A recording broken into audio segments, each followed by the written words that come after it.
উনি সফরে বেরিয়েছেন হাদিস কালেকশনের জন্য। প্রচন্ড শীতের রাত,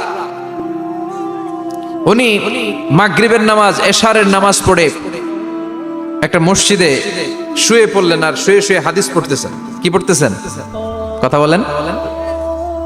আর মনে মনে ভাবলেন রাতটা মসজিদে কাটায় দেই, ফজরের নামাজ পড়ে আবার বেরোবো। কিন্তু দারোয়ান এসে বলে মসজিদে থাকতে পারবেন না, ওঠেন। দারোয়ান আছে না, কথা কন।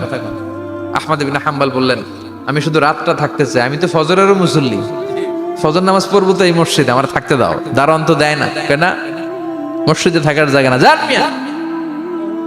উনি যে আহমদ ইবনে হাম্বল এটা চিনে নাই, থাকতে দেয় না। কি করবে এখন? উনি কাঁথা গুছিয়ে হাদিসের কিতাব নিয়ে কাঁধের মধ্যে ব্যাগ নিয়ে মসজিদ থেকে বেরোয় গেলেন। কি আর করবে, প্রচন্ড শীত, আর কাঁপতেছেন, বুড়ো মানুষ। পথিমধ্যে দেখলেন বাজার, বাজার একজন খাব্বাজ, শাবুন খাব্বাজ, যুবক রুটি বিক্রেতা। সে রুটি বিক্রি করে, চুলার মধ্যে রুটি সেকে। সে যে সালাম দিল, আসসালামু আলাইকুম। যুবক বলে ওয়ালাইকুম আসসালাম। আহমদ ইবনে হাম্বল বলে যুবক, আমার যাওয়ার জায়গা নেই, সফরে বেরিয়েছি, খুব শীতে কষ্ট পাচ্ছি, রাতে যদি তোমার এই চুলা থেকে একটু আগুন পোহাই কোনো সমস্যা? যুবক বলে না না, সমস্যা না, হালান ও সাহালান, খোশ আমদেদ, আসেন আসেন, আপনি আগুন পোহাইলে আমার সমস্যা কি? সুবহানাল্লাহ পড়েন। আল্লাহ শুকরিয়া করে উনি বসলেন আর আগুন পোহাচ্ছেন। আর খেয়াল করলেন যুবক রুটি বানায় আর পরে আস্তাগফিরুল্লাহ, রুটির দলা বানায় পরে আস্তাগফিরুল্লাহ, খামির বানায় আর পরে আস্তাগফিরুল্লাহ, রুটি নিয়ে উনুনের ভিতরে চুলার ভিতরে সেকা দেয় আর পরে আস্তাগফিরুল্লাহ। দোকানদারের কাছে কেউ আসলেই সে রুটি দেয় আর পরে আস্তাগফিরুল্লাহ। ক্রেতার কাছ থেকে টাকা নিয়ে ক্যাশ বক্সে রাখে আর কি পড়ে, আবার রুটি বানানো শুরু করে আর কি পড়ে, খালি এইটাই পড়তেছে। ইমাম আহমদ ইবনে হাম্বল তো অবাক, কিরে এটা আবার কেমন যুবক, খালি আস্তাগফিরুল্লাহ। উনি প্রশ্ন করলেন যুবক ঘটনা কি? আসার পর থেকেই তোমার দেখতেছি তুমি রুটি বানাও, রুটি বিক্রি করো আর পড়ো আস্তাগফিরুল্লাহ, মালাকা ইয়া শাবাব। যুবক বলে আস্তাগফিরুল্লাহ আমার সবচেয়ে বেশি পছন্দের আমল, আমি সব সময় আঠার মতে ইস্তেগফারের সাথে লেগে থাকি আর সব সময় পড়তে থাকি আস্তাগফিরুল্লাহ, আর এর বদৌলতে আল্লাহ আমারে মুস্তাজাবুদ দাওয়া বানিয়ে দিয়েছে। আহমদ ইবনে হাম্বল তো অবাক, আনতা মুস্তাজাবুদ দাওয়া, তুমি মুস্তাজাবুদ দাওয়া, রুটিওয়ালা। আমি এত বছর হাদিস পড়াই, আমিও তো মুস্তাজাবুদ দাওয়া না, আর তুমি রুটি বেচো বাজারে, তুমি মুস্তাজাবুদ দাওয়া, তুমি দোয়া করলে সব কবুল হয়ে যায়। যুবক বলে না, আনা মুস্তাজাবুদ দাওয়া, আমি আমার জীবনে যত দোয়া করেছি কবুল করে নিয়েছে কে? সব দোয়া কবুল করে নিয়েছে আল্লাহ, একটা দোয়া ছাড়া। কয়টা? আহমদ ইবনে হাম্বলের কৌতূহল, কিউরিসিটি আরো বেড়ে গেল। কি? সব দোয়া কবুল হয়েছে, একটা দোয়া ছাড়া। মাযালিকা দোয়া ইয়া শাব, কি সেই দোয়া? যুবক এবার বলতে শুরু করলো, আমার জীবনে যে দোয়াটা আল্লাহ কবুল করে নাই সেটা হচ্ছে আমি আল্লাহর কাছে অনেক চেয়েছি, অনেক দোয়া করেছি যে আল্লাহ, শুনেছি এই জামানার সবচেয়ে বড় মুহাদ্দিস, তার নাম নাকি ইমাম আহমদ ইবনে হাম্বল। আল্লাহ তোমার কাছে আমার চাওয়া, আমি যেন এই ইমাম আহমদ ইবনে হাম্বলের দেখে মরতে পারি, আমি যেন ইমাম আহমদ ইবনে হাম্বলের হাতে হাত রেখে মুসাফা করতে পারি আর তার কপালে একটা চুমু এঁকে দিতে পারি। আহমদ ইবনে হাম্বল আবেগপ্রবণ হয়ে গেলেন, চোখের পানি ছেড়ে দিলেন, বললেন যুবক তোমার এই দোয়াটাও কবুল হয়ে গিয়েছে। আহমদ ইবনে হাম্বলের দেখা আর সাক্ষাৎ পাওয়ার জন্য আহমদ ইবনে হাম্বলের বাড়িতে তোমার যাওয়ার দরকার নাই, আহমদ ইবনে হাম্বল তোমার দরবারে ছুটে এসেছে। আনা আহমদ ইবনে হাম্বল মুহাদ্দিসুদ দাহর, আমি নিজেই আহমদ ইবনে হাম্বল। যুবক চোখের পানি ছেড়ে দেয়, আহমদ ইবনে হাম্বল চোখের পানি ছেড়ে দেয়। যুবক চিৎকার মেরে ইমাম আহমদ ইবনে হাম্বলকে জড়িয়ে ধরে, হাতে হাত রেখে মুসাফা করে, কপালের মধ্যে চুমু খায় আর আল্লাহর শুকরিয়া করে বলে, ও ইমাম, আসলে এই দোয়াটাও আল্লাহ আজকে কবুল করে নিল। বিশ্বাস হয়? সবসময় ইস্তেগফার করলে আপনার দোয়াগুলোর এইভাবে কবুল করে নিবে কে? এই পাঁচটা জিনিস পাবেন সবসময় যদি ইস্তেগফারের সাথে লেগে থাকেন। রাজি আছেন তো? এজন্য বিশ্বনবী সব সময় নামাজে সালাম ফিরানোর পরে পড়তেন আস্তাগফিরুল্লাহ। কি পড়তেন? 3 বার পড়তেন আস্তাগফিরুল্লাহ, আস্তাগফিরুল্লাহ, আস্তাগফিরুল্লাহ। পড়তে রাজি আছেন?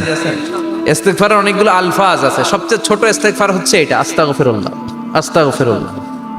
আরো আছে আস্তাগফিরুল্লাহ আল্লাযী লা ইলাহা ইল্লা হুয়াল হাইয়ুল কাইয়্যুম আতুবু ইলাইহি, বিশ্বনবী বলেন এই ইস্তেগফারটা যদি কেউ পড়ে, আত-তাওয়াল্লি মিন ইয়াউমিজ যাহাফ, যুদ্ধের ময়দান থেকে পালিয়ে আসা কবিরা গুনাহ। কি গুনাহ? কাফেরদের সাথে যুদ্ধ, আমি তাগড়া যুবক, তলোয়ার নিয়ে নেমেছি, আমার দেহের এক ফোঁটা রক্ত থাকা পর্যন্ত আমি যুদ্ধ চালিয়ে যাব, আমি ফিরে আসতে পারবো না, আইনটা কার? ফিরে আসলে কবিরা গুনাহ। বিশ্বনবী বলেন যুদ্ধের ময়দান থেকে ফিরে এসেছে এরকম কবিরা গুনাহ অবলম্বনকারীও যদি আস্তাগফিরুল্লাহ আল্লাযী লা ইলাহা ইল্লা হুয়াল হাইয়ুল কাইয়্যুম ওয়া আতুবু ইলাইহি পড়ে, ওই কবিরা গুনাহকারীকেও ক্ষমা করে দিবে কে? পড়তে রাজি আছেন তো?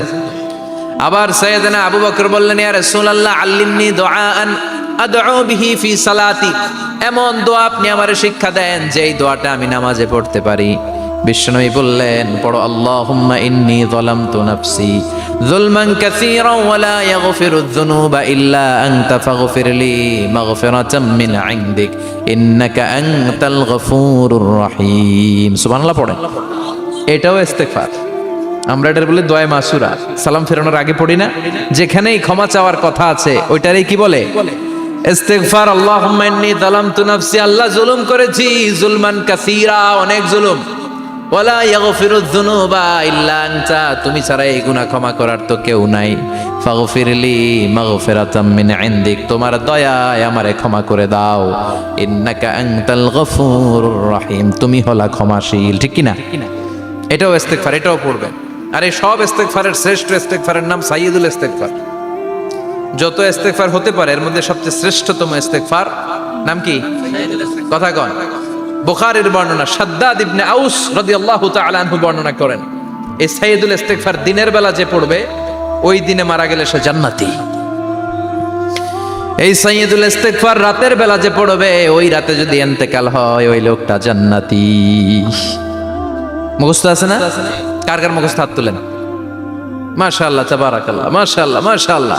আর যাদের নাই তাদের হোমওয়ার্ক, তাদের আল্লাহুম্মা আনতা রাব্বি লা ইলাহা ইল্লা আনতা খালাকতানি ওয়া আনা আবদুক ওয়া আনা আলা আহদিকা ওয়া ওয়া'দিকা মাস্তাতা'তু আউযু বিকা মিন শাররি মা সানা'তু আবুউ লাকা বিনি'মাতিকা আলাইয়া ওয়া আবুউ লাকা বিযামবি ফাগফিরলি ফাইন্নাহু লা ইয়াগফিরুয যুনুবা ইল্লা আনতা। সুবহানাল্লাহ পড়েন। আজকে রাতে পড়ছেন, মারা গেলে জান্নাতি। চিল্লায় পড়েন আল্লাহু আকবার। এজন্য বিশ্বনবী বলেন আমার আগের গুনাহ মাফ, পরের গুনাহ মাফ, তারপরেও প্রতিদিন আমি 70 বার তওবা ইস্তেগফার পড়ি। আজকে থেকে পড়তে রাজি আছেন তো? বেশি বেশি ইস্তেগফার পড়া যাবে না? একটু প্রাণ খুলে দিল খুলে আওয়াজ করে পড়েন তো আস্তাগফিরুল্লাহ। আর জোরে পড়েন আস্তাগফিরুল্লাহ। আবার সবাই পড়েন আস্তাগফিরুল্লাহ। সব সময় তওবা ইস্তেগফার যারা পড়ে তাদেরকে পছন্দ করে কে? সব সময় জিকির করে করে জিহ্বাটারে যারা ভিজিয়ে রাখে তাদেরকেও পছন্দ করে কে? আল্লাহ বলেন ওয়াজকুর রাব্বাকা ফি নাফসিকা তাদাররুআন ওয়া খীফাতান ওয়া দুনাল জাহরি মিনাল কওলি বিল গুদুবি ওয়াল আসাল ওয়া লা তাকুম মিনাল গাফিলিন। সুবহানাল্লাহ পড়ে। আল্লাহ বলেন ওয়াজকুর রাব্বাকা ফি নাফসিক, আল্লাহরে মনে মনে ডাকো, তাদাররুআন ওয়া খীফা, আল্লাহর জিকির করতে আল্লাহ বলেছেন ফি নাফসিক। বুঝতেছেন না অর্থ? ফি নাফসিকা, মনে মনে আল্লাহর জিকিরটা করো। তাদাররুআন ওয়া খীফা, তাদাররুআ মানে বিনয়ের সাথে, with full of humility, submission and humbleness, বিনয়ের সাথে আল্লাহর ডাকো। ওয়া খীফা, গোপনে গোপনে ডাকো। দুনাল জাহারি মিনাল কওল, চিৎকার চেঁচামেচি করে ডেকো না। কার কথা? আওয়াজ করে জিকির করো না। এই যে আমরা মাহফিলে লা ইলাহা ইল্লাল্লাহ জিকির করে, এটা তালিমান। উদ্দেশ্য কি? তালিমের জন্য আওয়াজ করে জিকির জায়েজ আছে, কিন্তু ব্যক্তিগত জিকিরের যে ইবাদতটা এটা আস্তে আস্তে হইতে হবে, এটা ভদ্রভাবে হতে হবে, চিল্লাচিল্লি করে নয়। আবার তালিমের জিকির ওইটাও ভদ্রভাবে। ইন্নাল্লাহা জামিল ইউহিব্বুল জামাল, আমার আল্লাহ সুন্দর, আমার আল্লাহর জিকিরের মধ্যেও সৌন্দর্য আছে না নাই? কিন্তু এদেশে জিকিরের ভেতরে লাফালাফি আছে না নাই? বেশি না কম? কি বসেন বসেন, হ্যাঁ বসে যান তো, অনেক ধরনের আছে জিকির। হ্যাঁ বসেন বসেন, বসে যান। হ্যাঁ হাইবার আলী, এটা কি আবার জালালি? তো এই যে ইন্নাল্লাহা জামিল ইউহিব্বুল জামাল, আমার আল্লাহ সুন্দর, আমার আল্লাহর জিকিরের মধ্যেও সৌন্দর্য আছে না নাই? তালিমের উদ্দেশ্যে সবাই মিলে জিকির করা যায়, কিন্তু চিল্লাফাল্লা করা যাবে না, লাফালাফি করা যাবে না, মাথা ডানে বায়ে ঝোলানো যাবে না, ঠিক কি না? কিন্তু লাফালাফির জিকির আছে না নাই? লাফাইতে লাফাইতে, হ্যাঁ, গাছের আগায় বাঁশের আগায়। আবার যিনি জিকির পরিচালনা করে ওনার কান্দে যাই ওঠে, আছে না নাই? বিশ্বনবী সাহাবীদের নিয়ে জিকির করছেন, সাহাবারা লাফাতে লাফাতে খেজুর গাছের আগায়। হাদিসে আছে না এটা? বিশ্বনবী সাহাবাদেরকে নিয়ে জিকির করছেন, লাফাতে লাফাতে আবু বকর বিশ্বনবীর কান্দের উপরে। আছে, হাদিসে আছে। এটা জিকির নয়। কি সুন্দর দেখেন, ইসলাম বোঝা কত সহজ। ওয়াজকুর রাব্বাকা ফি নাফসিকা তাদাররুআ ওয়া খাইফা, গোপনে জিকির করো, ভদ্রতার সাথে বিনয়ের সাথে জিকির করো। ওয়ালা তাকুম মিনাল গাফিলিন দুনাল জাহারি মিনাল কওল, চিৎকার চেঁচামেচি করে জিকির করো না। যারা চিৎফাল দিয়ে হই হই হই হই করে, আছে না? হই হই হই হই হই হইয়ের ভিতরে আল্লাহর নাম আছে, হ্যাঁ? এই যে হুই হাই হুই হাই, এই স্টাইলের যে জিকির, এটার ভিতরে আমার আল্লাহর নাম আছে? আল্লাহর নাম যদি না থাকে ওইটা জিকির হবে? কথা বলেন। বিষ্ণু বললেন, খবরদার, চিৎকার চেঁচামেচি করে লাফালাফি করে যারা জিকিরি করে এরা মনে করে আল্লাহ কানে শোনে না। কথা বলেন। আপনি গোপনেও আল্লাহর ডাকলে আপনার ডাকে সাড়া দিবে কে? এজন্য রাব্বুল আলামিন বলেন, ফাযকুরুনি আযকুরকুম ওয়াশকুরুলি ওয়ালা তাকফুরুন। বান্দা আমার জিকির তোমরা করো, আমিও তোমাদের জিকির করব, ঠিক কি না? আমরা যদি আল্লাহর জিকির করি, আমাদের জিকির করে কে? সুবহানাল্লাহ কইবেন না? আমরা আল্লাহর জিকির করে, আল্লাহ নাকি আমাদের জিকির করে? জানো তো না কথা এটা? আবার হাদিসে কুদসিতে আল্লাহ বলেন, ফাইন যাকারানি ফি নাফসি যাকারতুহু ফি নাফসি।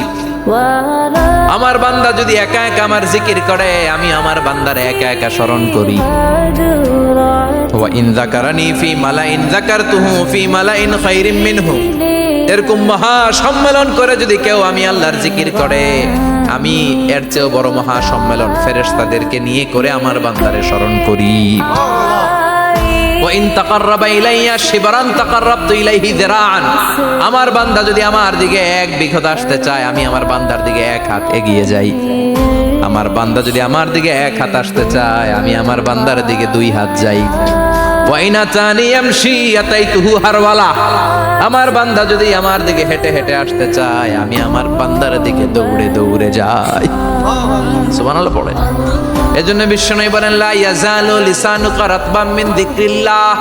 আল্লাহর জিকির দিয়ে জিহ্বাটারে ভিজিয়ে রাখবা। কার কথা? চিল্লায় বলেন, কার কথা? সবসময় আল্লাহর জিকির করতে রাজি আছেন তো?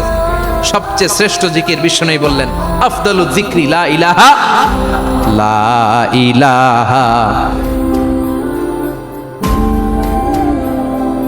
লা ইলাহা ইল্লাল্লাহু মুহাম্মাদুর রাসূলুল্লাহ সাল্লাল্লাহু। সবচাইতে শ্রেষ্ঠ জিকির লা ইলাহা। এর চেয়ে শ্রেষ্ঠ জিকির আছে? কথা বলেন। বিশ্বনবী বললেন, মান ক্বালা লা ইলাহা ইল্লাল্লাহ সিদকান মিন কলবিহি, একনিষ্ঠতার সাথে অন্তর থেকে কেউ যদি জীবনে একবার বলে লা ইলাহা ইল্লাল্লাহ, দাখালাল জান্নাহ। তার যদি পাপ থাকে, অন্যায় থাকে, ওই পাপ আর অন্যায়ের শাস্তিগুলার পরে কোনো না কোনো দিন আমার ওই বান্দা জান্নাতে ঢুকবে। একবার যদি খালিসান মিন কলবিহি সে পড়ে লা ইলাহা ইল্লাল্লাহ, তার জন্য জান্নাতকে অবধারিত করে দিয়েছে কে? আবার এটার নাম আল্লাহ দিয়েছে কালিমায়ে। কথা বলেন। দরাবাল্লাহু মাসালান কালিমাতান তাইয়িবাতান কাশাজারাতিন তাইয়িবাতিন আসলুহা সাবিতুন ওয়া ফারউহা ফিস সামা। সুবহানাল্লাহ। পবিত্র বাণী এটা কালিমায়ে তাইয়িবা। আবু সাঈদ আল খুদরি থেকে বর্ণিত, মুস্তাদরাকে হাকিম আর সহিহ ইবনে হিব্বানে এসেছে। বিশ্বনবী বলেন, মুসা আলাইহিস সালাম আল্লাহর একবার প্রশ্ন করলেন, ইয়া রাব আল্লিমনি দুআন আদউ বিহি। আপনি আমার এমন একটা জিকির শিক্ষা দেন যে এই জিকির দিয়ে আমি শুধু আপনার জিকির করব, কেউ এই জিকির করতে পারবে না। এই জিকির জানবো শুধু আমি, আর জানবেন। কথা কোন? প্রশ্ন করছে কে? হ্যাঁ, কাকে করেছে? আল্লাহ এমন একটা জিকির শিখান যেই জিকির কেউ জানে না, আমি জানবো, আর ওই জিকির দিয়ে প্রাণ ভরে আপনারে ডাকবো। আল্লাহ বললেন, মুসা পড়ো লা ইলাহা লা ইলাহা ইল্লাল্লাহু মুহাম্মাদুর রাসূলুল্লাহ। মুসা আলাইহিস সালাম বললেন, আল্লাহ চাইলাম কি, কইলেন কি? লা ইলাহা তো জাতীয় জিকির, এটা তো আন্তর্জাতিক জিকির, এটা জানে না এমন কেউ নাই। এমনকি হিন্দু ভাইরাও জানে, কথা কন।